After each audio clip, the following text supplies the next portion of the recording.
Zealots, relic bearers, sanctified war machines, an army marching on faith alone, through the blood and the mud, the Trench Pilgrims. Trench Pilgrims were the first thing to catch my interest when first looking at the artwork, and basically it's what got me into looking further into Trench Crusade. In the current campaign that we're running, this is my team.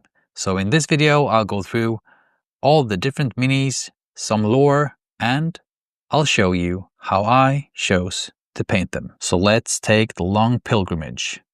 Let's go.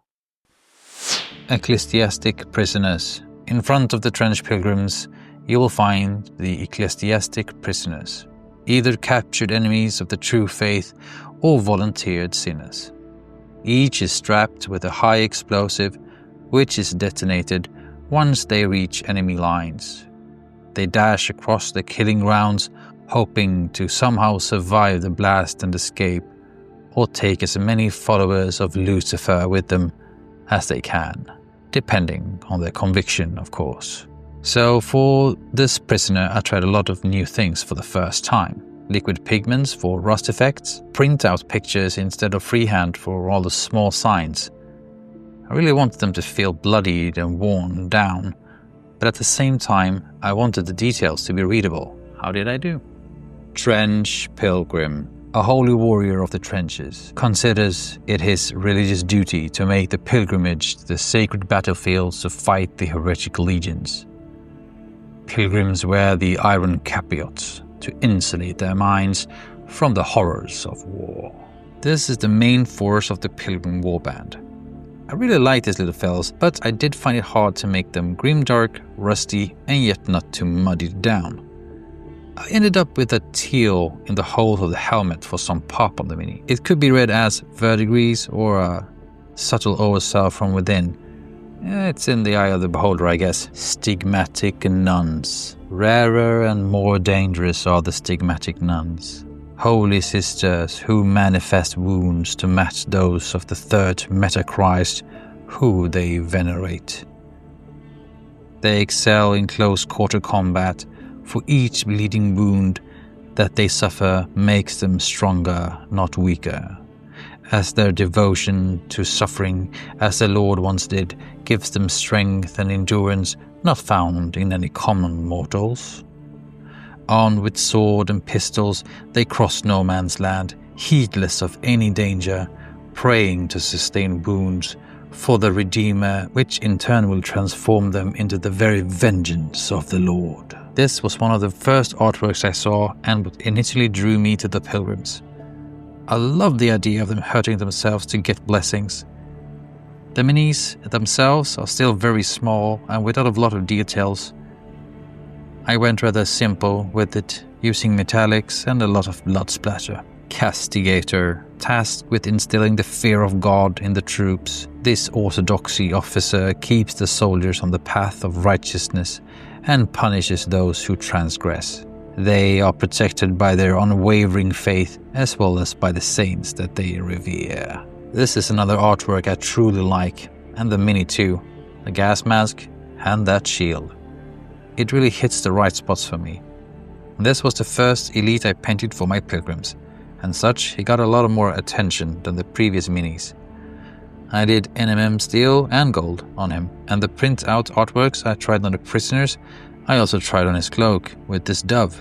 I painted on top of it to make it blend in more. So I see that the flail had broken off. It's not the first time that this has happened. It's a very frail part of this mini. Communicant. Communicants are devotees who consume the flesh and blood of the Metachrist. Strengthened by the divine essence, they grow to enormous size, and wounds they suffer close themselves miraculously. They see clearer blind, so blessed crosses are nailed through their eyes. Now it was time to try a new thing again, and this was the first time I tried the villainy inks. There was a lot of back and forth on this one. I knew I wanted the skin to be cold to fit the lore of it being some kind of mutant, for him to feel more like a mixture of dead and alive, somewhere in between. And in doing so, he would really pop on the table. Other than that, it was a lot of back and forth, like I said. Communicant, anti-tank hunter. Because the church constantly needs funds to sustain its military operations, communicants are frequently allocated to the highest bidders among the armies affiliated with New Antioch. Their services are in constant demand as they are able to take out the enemy fighting vehicles, heavily armored troops, and strongpoints with one single shot. I knew early on that I wanted a tank hunter in my team, so I also painted one up as a merc for my warband.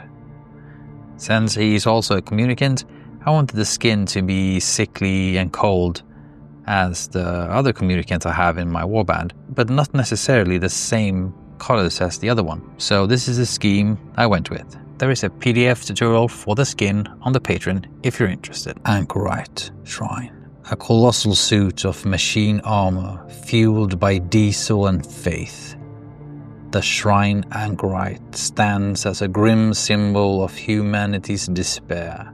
Within its spiked, bloodied, stained interior, the pallid monk endures a terrible form of penance, his anguished prayers and chants echoing across the battlefield. This grotesque amalgamation of suffering and devotion instills fear in the heart of the heretic as the Anchorite, a malevolent weapon draped in holy iconography and weeping gore, emerges to unleash a symphony of slaughter, where the wretched union of man and machine heralds the demise of all who oppose the Almighty. You know him, you love him, my Shrine Anchorite. So here I truly brought the pop with OSL. I'm starting to feel quite comfortable with that. But at the same time, I also tried a new way of painting NMM. If you did miss the video where I painted this fella, it should be in the corner right now. War Prophet, a charismatic leader and a powerful fighter of the Pilgrim group. They are driven by visions of Armageddon, and their preachings and prophecies drive the pilgrimage from one battlefield to the next, as they seek to thwart the forces of Satan and find martyrdom in combat. The leader of my warband deserved a special treatment, of course. After I did the head swap, I really liked the helmet. I also added a banner to the base, so that she could really stand out. 3rd time's the charm, and I used the same printout method as before on her banner. Would you like me to make a short video about painting this banner up? And let me know in the comments. So that's it for the Pilgrims. It's always so cool to see a warband lined up like this. From a prisoner seeking to redeem himself with the ultimate sacrifice, to a Metachrist mutant, and to the enormous and epic Shrine Anchorite. If you missed the previous video where I go through the Heretic Legion in a similar manner, please check it out. I plan to go through all the warbands in this way. It looks like the next one will be Sultans, and if you don't want to miss when I post that, be sure to subscribe and hit the bell button. Thanks as always to my dear patrons. Special thanks to the ones in the big tier. You have no idea how much this spurs me on to continue making these kind of videos. Thanks for watching. Bye guys.